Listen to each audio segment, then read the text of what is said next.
Recently been going through some old files of mine and I discovered this particular video. It is regarding the building up of the seat and the front border, a rather old chair. I don't remember if I actually put the springs in, but it's from putting the fabric on top of the springs onwards. It should have some interesting points in it and collating it with other parts of the same film a bit later. I will also put links to the other videos that I put out a few years ago on this particular chair and the matching footstool or ottoman. It doesn't have a proper beginning and it certainly doesn't have a proper end, but the majority of it is what you need to look at. So let's get on with it. With this, all I'm going to do is I'm going to pull in the back slightly in the centre to start off.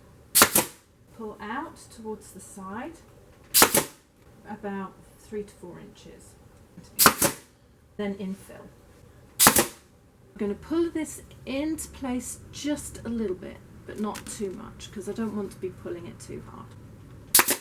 Now I've just cut up here. I don't want it coming across, no reason for it, to the end of this inside arm. I've folded that over so it's nice and neat, popped it under as hard up against here as possible with a little bit of resistance but not too much. And then I'm going to work my way towards the centre and back, and again I'm just going to put a little bit of resistance on but not too much. Cut the fabric at an angle to the inside edge of the back, fold both pieces over, pull this side with a bit more tension on, pull that out to the back and pull that also. It'll come in at a really nice little curved angle. I'll take that a little further out, not by much, so that there's enough for that to turn. Pull on both sides. When you're happy with it, then secure it. When you've done that, just cut it back. Along the back, do the same thing. I'm just pulling it in slightly at this angle here. I've re-pulled in here to about halfway along, so that gives it a nice shape on the sides and the back. I'm going to fold that back to the end of here, like that, and just cut along that fold to the inside arm. I might need to alter that. That's the inside arm, so I'm going to take a chunk of fabric off the back here, like that. Then when I push that through, it's already folded. That should have pulled it in far enough. The ties brought it in so far, but I think they've slipped. So I'm going to use this to pull the rest of it in. Just taking these stabilizing ones out for now, and I'm just going to measure the top of here. It's just under 4.5 inches. If this was a bit wider, I'd get my level out and do it with that. 4.5. I'm going to staple that. Come along to the middle here, bring that into 4.5. There's my 4.5 to there. I'm going to infill here first before I fight with that end. This roll that they've put in, they didn't make it even. They've shorted it by about 1.5 inches this side, which makes a big difference. And it's in within 1/4 of an inch on the other side. So although I'm going to bring this down and measure it into place, and I might have to adjust this, so I'm going to just pull it in tight. I'm going to find some stuffing to put just in this corner to make it go all the way to the end. Just like I did on the other side, I'm going to pull this in to give it a nice finish here. I kind of have to guesstimate on this side because that's not in properly. And again, I'm going to just pull all of this to the back like this and secure it. Pull in the center. I've marked the center here and the center of my piece of foam, which I'm going to put right on the edge. I'm not taking it under. I've marked the centre back here, which I'm going to pull through to the centre of the back so that everything is where it needs to be. I'm actually going to cut it at an angle to start off with so that I can pop it in and get it in the right place. It should only come more or less to the edge here. It doesn't have to go much further than that. Here I'm just going to cut down the front of the arm because there'll be other stuff going in the arm here. All I'm going to do is just staple just a couple. I'm going to be putting the front border in. I'm going to measure down here. It says 10 inches, so I think I'll make it 11. Should do what I want to do. So I'm going to cut a strip 11 inches for the front, and then I'm also going to cut another piece 22 inches for the back, at least 30 inches wide, so 22 and 11 by 30 should be fine. And this is the fabric I'm using. This is the footstool that I did in the fabric a while ago, and I'm going to see if I can match any of this pattern up on the front border so that when the two pieces are together, although they're not the same, will look as if they're a pair. This is in the center, so that is the center that I want on the new border. Got it here as well. So I'm thinking I'll just cut across, make sure that the piping has to go through around about here. So I'm going to match that up in the center on the mark that I need it, and then I'll measure it out from there. Because I want it specific, I'm actually going to put a pin mark here. The piping is just below there, so I'm going to lower that and pop that in. So now I'm going to take it to the chair and work out where I need everything to go. I'm just going to smooth this over. Now I know on the footstool the piping is on the cross from the border and the top, but on here I'm going to put it a bit lower, and if I push my finger across there I can feel the top of the wood of the front border, so that's where I'm going to pop it. I'm going to centre that as best I can along there. I think that's about right. I can alter it, and then I'm just going to smooth it into place and make sure that's where I want it to be. I am really hard to please on some things. The bottom of my chair is now here, so I'm going to put a pin here, and I'm going to allow an inch. So I'm going to start 10 inches from here to the top, which is where I want to cut it off and join it. The advantage of this fabric is the pattern is repeated quite a few times across. So if I lay that one on there, it's closer to the selvage this time. I need an inch further down. So I'm actually going to cut that one, a little cut like that. And then my next cut would be 11. Mark that up here as well. Fold it along this mark, which is along this mark here. That's my cut line. I'm just going to elongate this part up here to there. I'm just going to cut along here because this is the top of the pattern. Down. There's the part that I already cut, the first part of my front border. Now with my 11 mark running on the top here, I'm just going to cut up like this all the way along.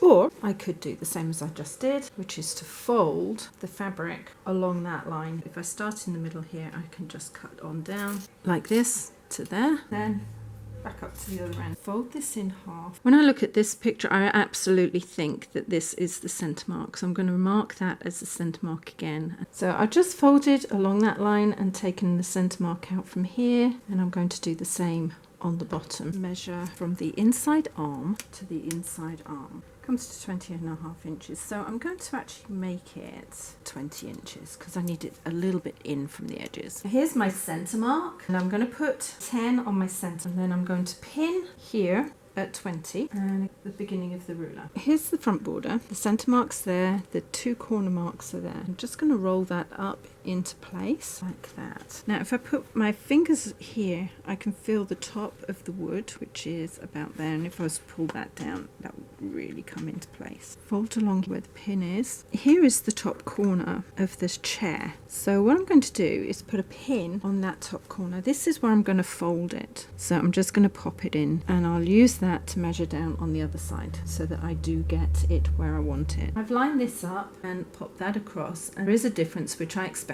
So I'm going to measure it down from the top. It's about 4.5 that side and 5 on this side. So I'm actually going to make it 4 3/4 on that side, 4 3/4 on this side. So now they're even. Before I sew this in line, I'm going to fold from my pin along here and put it on top of my pin like that. I can feel the pin under my finger. Straighten it all out. But I'm not actually going to sew to the pin. I'm going to come over about an inch. I'm actually going to put my sew line to here. Pop it under the machine like that, and I'm going to line up my stitches with this pin here so that this pin is directly in front of where I'm going to be stitching to. Extend the stitch to a 3.5, remove this one and start sewing.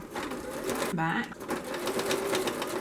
all the way over. I can feel the top of the fabric here, move the pin and forward and back here. Cut back to within 1/2 inch of those stitches, just in case I've got to move anything, because I'm going to dry try it first. If I have to move anything, I can move it out 1/4 of an inch, then try again. Do the same on this side. In this case, it's the same. Fold it along that woven line, pop it on top of the pin like that. The pin is here. Flip the fabric. Here's this pin here. I'm going to move it over about an inch to there.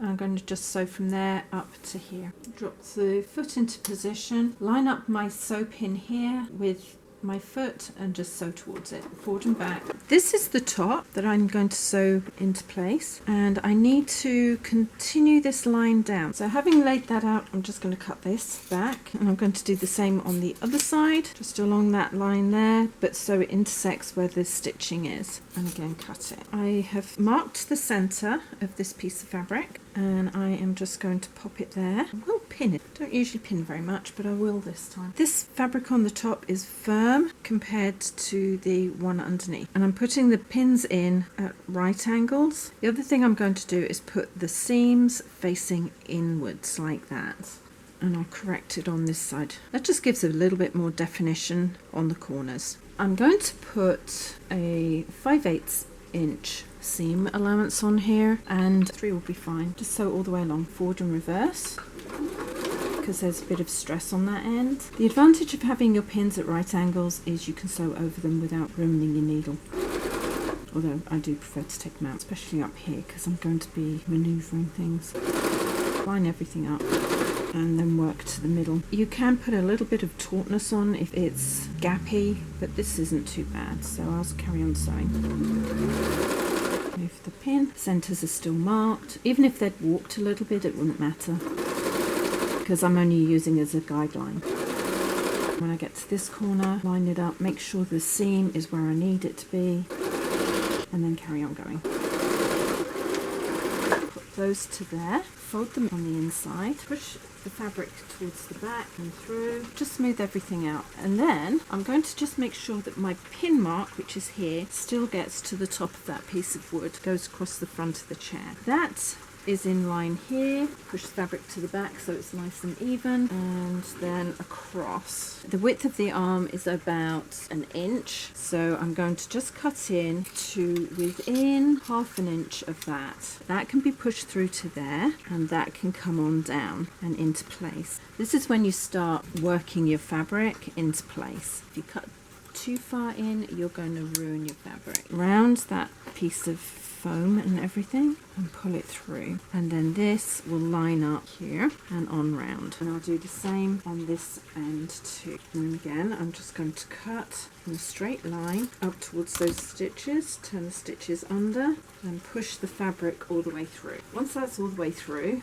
and again I'm going to cut towards the front corner like that, push that down and into place around this corner here. You want it to be square in there. I'm happy with the placement of this. Pull this into line, fold that over so there's no raw edges, and then secure it.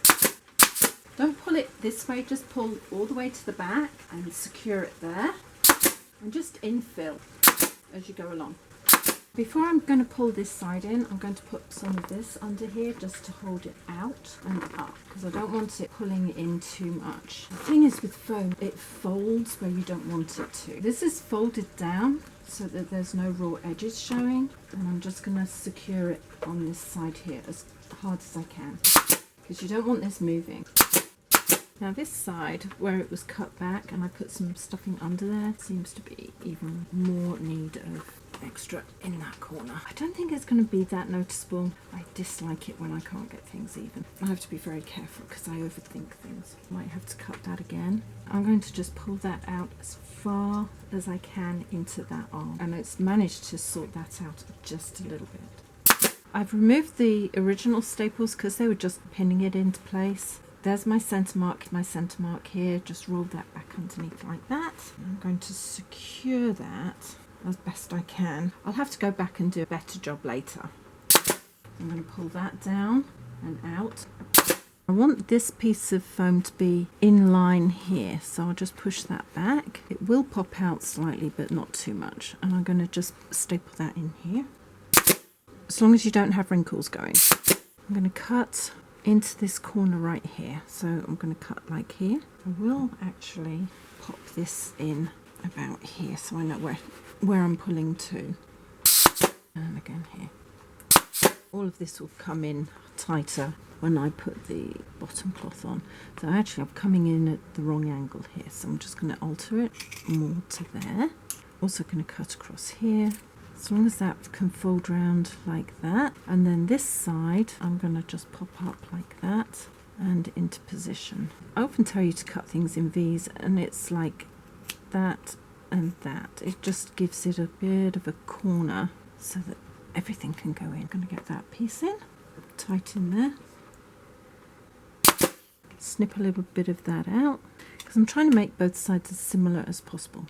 Fold all of that up underneath like that, and then pull that tight across, but level and secure. If I want to put piping on, I can, and if I choose not to, then that's a nice edge. This I'll bring in later. I'm still finding tacks and things, so I'll pull these out in a minute and up here on the edge. All I'm going to do is I'm going to pull this out. I'm going to just cut into that corner, which is the inside arm of the chair. Then I can fold this round on this side and this round and under on this side. And if I'm not quite in there, I can just pull it out and cut a little bit more, but I think I'm more or less there. I usually stop about a half an inch to about a quarter of an inch before anything, so that I've got room to maneuver if necessary.